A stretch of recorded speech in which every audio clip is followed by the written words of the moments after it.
This is a tutorial on how to run EyeLink eye tracking experiments using Psychtoolbox in MATLAB. EyeLink systems typically use two computers, one being the EyeLink host PC, which is part of the eye tracker hardware as it controls the EyeLink camera and saves eye movement data, and another computer, the display PC, which presents stimuli via Psychtoolbox. The two computers are connected via an Ethernet cable. The display PC requires our API to communicate with the host, so you need to install the EyeLink Developers Kit and change the IP address on the display PC so the two computers can communicate. This procedure is described on our support site. Navigate to Learning Resources, FAQs, EyeLink Hardware FAQs, How do I configure my network settings to connect to the EyeLink host PC?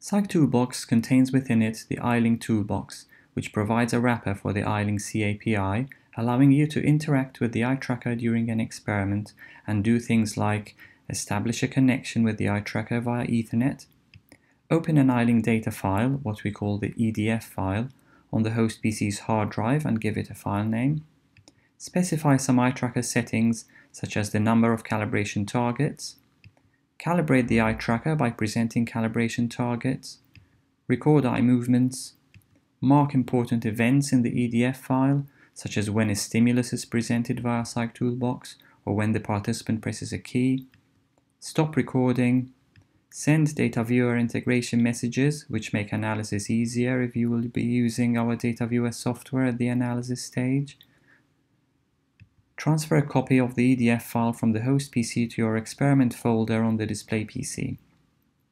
So to get started, first make sure you have a 64-bit version of MATLAB, a recent version of Psychtoolbox and GStreamer, and install the EyeLink Developers Kit from our support site.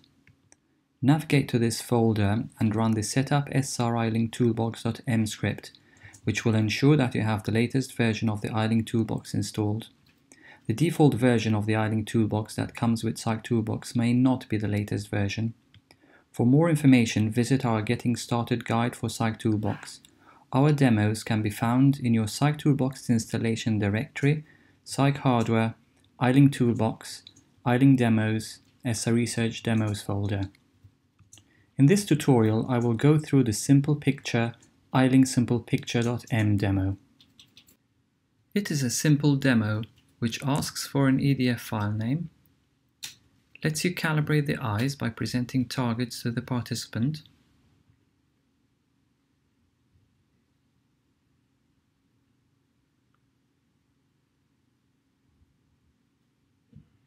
presents a drift check, and runs two experimental trials. In each trial, the eye tracker records eye movements passively while an image is presented to the participant. Each trial ends when the spacebar or a button is pressed. At the end, a copy of the EDF file is sent to the display PC. During camera setup, the experimenter is able to see the following on the EyeLink host PC as the participant's gaze is calibrated and validated,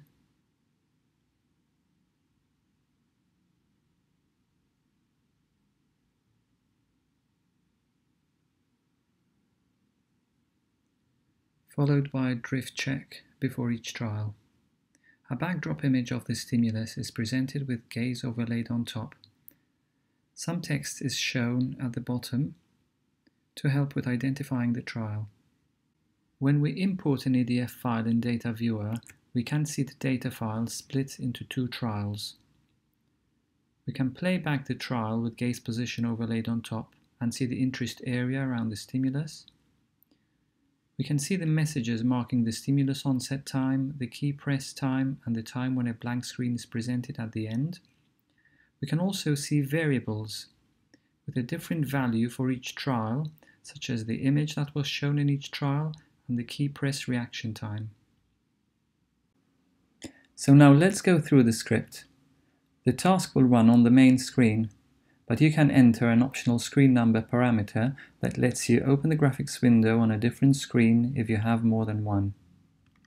If we're not running Octave, we first bring MATLAB's command window to the front if it's open, use the default screen number if it's not specified at the beginning. Then we use a try-catch statement which allows us to handle any errors if they arise. We initialize an EyeLink connection by calling the EyeLink init function, which accepts 0 or 1 as input. If we pass 0, it will establish a connection with the eye tracker. If we pass 1, it will run in what's called dummy mode, which will let us run and test the task without having an eye tracker connected. Here's the dummy mode variable, so we can pass 0 or 1 to the EyeLink init function. If we run the task in non-dummy mode, but no eye tracker is detected, the task will show a pop-up to let us switch to dummy mode. If this happens, we can find out if the tracker is connected. So if it isn't, we want the dummy mode variable to have the correct value of 1.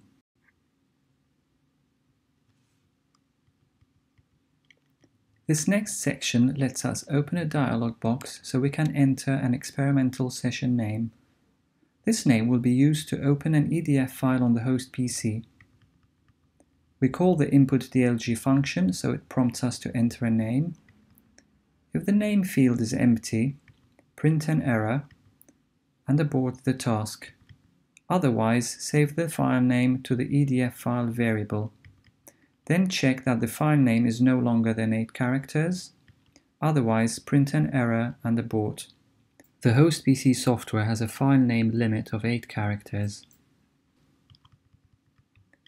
Next, we can send the command open file via the main EyeLink function. So EyeLink open file to open a new EDF file on the host PC, giving it the name we saved earlier in the EDF file variable. If it fails to open, print an error and abort the task. Next, we check which EyeLink system is connected. EyeLink getTracker version returns ver, the eye tracker model.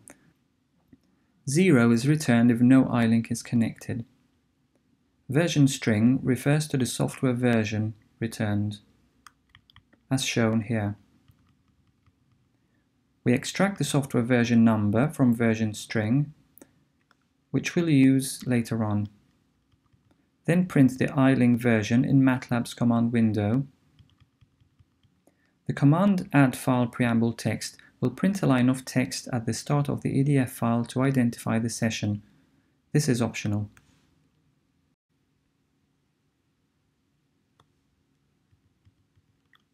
This next step will make sure we have all the data available by the eye tracker just in case.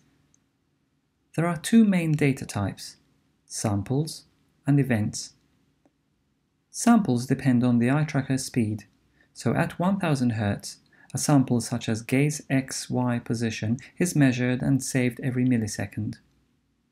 Events include information about the types of eye movements detected, such as the start and end of a fixation or saccade. Both samples and events are saved on the host PC hard drive, but can also be made available online via the Ethernet link for Psychtoolbox to use during a task. This step tells the host PC which samples and events to save, and which samples and events to have available online via the link. EyeLink command file event filter selects those events to be saved in the EDF file.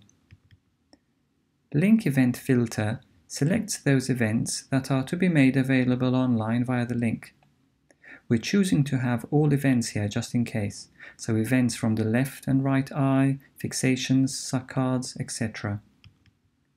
Depending on the eye tracker model, we can also choose which sample data to save via EyeLink command file sample data, and which samples to have available online via link sample data. Again, we are choosing everything available for each tracker model just in case, so you can simply paste this entire section in your script. This next step opens a graphics window on the default screen unless a specific screen number is chosen at the beginning. Screen Open Window opens the graphics window on the selected screen, with a grey background color. We present it and return the width and height in pixels.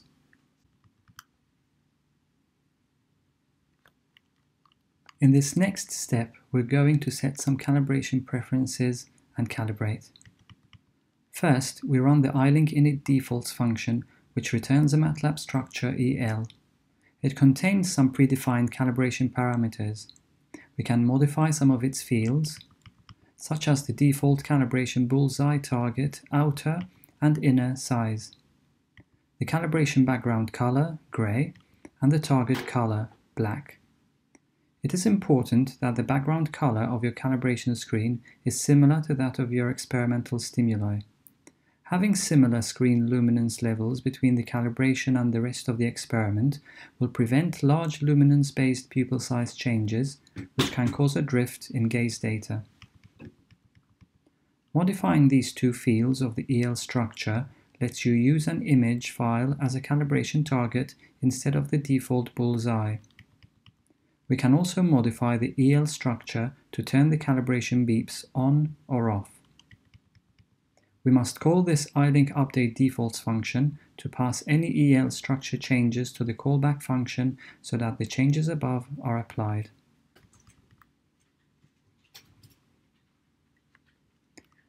Next, we update the host PC with the screen width and height variables so the host has the correct resolution of the experiment's graphics window. The calibrated eye movement data will be mapped to this resolution. This is done by sending the command screen pixel coords followed by the left, top, right and bottom window pixel values using a top left coordinate system.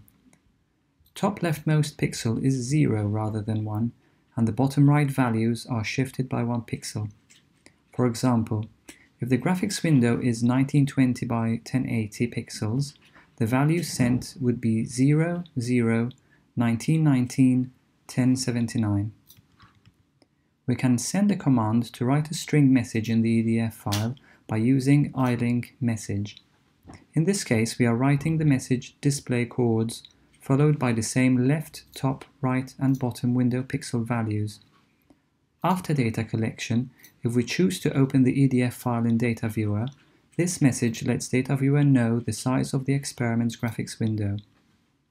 There is a section in the Data Viewer manual called Protocol for EyeLink Data to Viewer Integration, which specifies the format of various messages that Data Viewer can parse as it loads in the EDF file.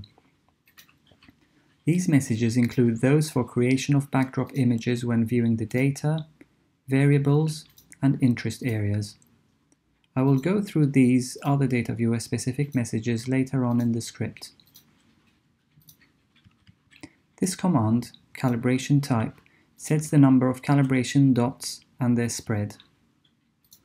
During calibration and validation, you can have 3 dots horizontally, H3, or horizontally and vertically forming a triangle, HV3, 5 dots, HV5, 9 or 13. This command, button function, lets us use a button box supported by the host PC to accept target fixations during calibration. This example uses button 5 on the button box. The use of button boxes is optional. We are now ready to calibrate, so we hide the mouse cursor, suppress key presses to the MATLAB interface, and run the EyeLink doTracker setup function, which puts the host PC in camera setup mode so we can calibrate. Next, we start the trial loop. Within it, we are going to run our 2 experimental trials. Note that we have not yet started recording eye movement data. We identify the keyboard key to end the trial later on, the spacebar in this case. We create a cell array with the 2 image names, one for each trial, and start a for loop based on the number of images in the array. Next, we write a trial ID message to the data file so Data Viewer knows when a trial starts. It is paired with a trial result message at the end of the trial, so using these 2 messages, Data Viewer can divide an entire EDF file into separate trials. there will be some more messages for Data Viewer throughout a trial. This !V clear message creates a blank backdrop at the beginning of a trial in Data Viewer, which is useful when visualizing the trial. We send the command record status message to present some feedback text on the host screen. This will be feedback for the experimenter, such as the trial number. Here we are sending the text trial 1 of 2, or 2 out of 2. Then we get the image file and image file information, put the tracker in offline mode and clear the host PC screen. Transfer the stimulus to be used as backdrop by the host PC before presenting it to the participant. Then, if we're connected to the tracker and image transfer fails, we print a warning.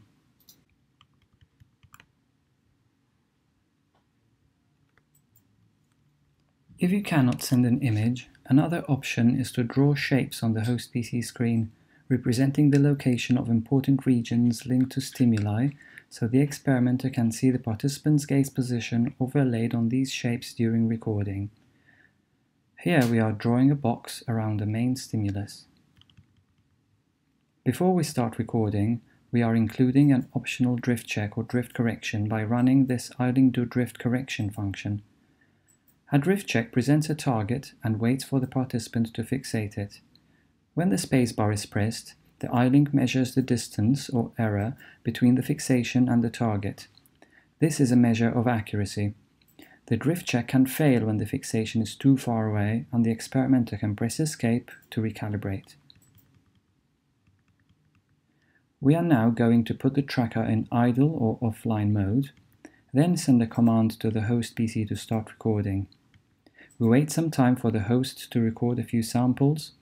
This allows it to accumulate enough samples so it can start parsing the data and identify events, such as fixations and saccades, before presenting the trial stimulus. In these next few lines, we are preparing the stimulus and drawing it at the next video retrace. This RT_start variable will give us the stimulus start time that will be used later on to calculate a reaction time and save it in a variable for Data Viewer. Importantly, we write a message in the EDF file using EyeLink message to mark stimulus onset. This message will be our synchronization marker for data analysis. You can write any text as your marker, and its timing will be accurate within a millisecond. Here we are writing the string stim onset. We can write messages to the EDF file which, when imported into Data Viewer, will be parsed for richer Data Viewer integration. For example, if we write the EDF message !V image load center followed by the image name and coordinates, the image in the path will be used by Data Viewer as a backdrop when viewing this trial. We saw this earlier in this tutorial when we looked at the Data Viewer interface. If we write the message !V eye area rectangle followed by some coordinates, Data Viewer will create a rectangular interest area for this trial. To find out what message formats Data Viewer can parse, again take a look at the Data Viewer manual section Protocol for EyeLink Data to Viewer Integration.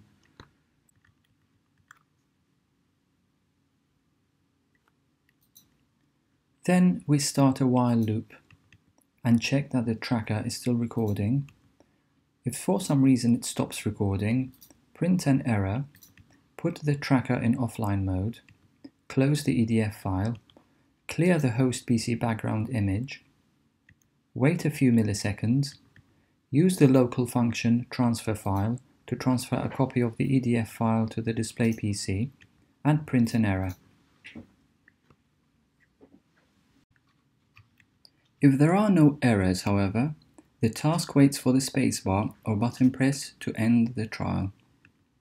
KB_check returns the key code of a pressed key, as well as the time when the key is pressed via the RT_end variable. If the spacebar is pressed, we write the message key pressed in the EDF file. Calculate the reaction time as the time the key was pressed minus stimulus onset time, and exit the while loop to end the trial. The same thing happens if a button box is used and the button is pressed to end the trial. This bit of code is not needed unless you are using a host PC button box.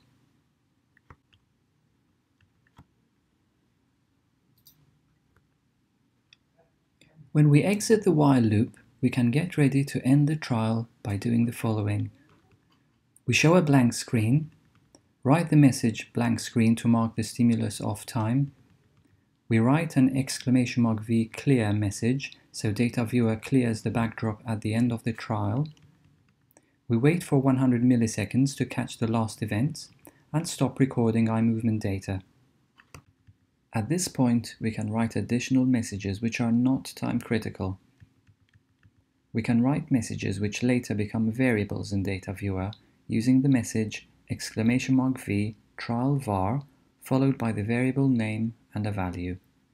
We write them at the end of each trial so we can update the variable value. In this demo, we are creating 3 data viewer variables: iteration, image, and RT or reaction time. Note that some messages can be lost if too many are written at the same time. Therefore, if we send lots of non-time critical messages at once, it's a good idea to separate a few with a wait text in between. Before the end of the trial loop, we write the message trial result in the EDF file. This is paired with the trial ID message we marked at the start of the trial. Trial ID and trial result together let data viewer know when a trial starts and ends. We wait a few milliseconds and clear any screen textures before starting the next trial.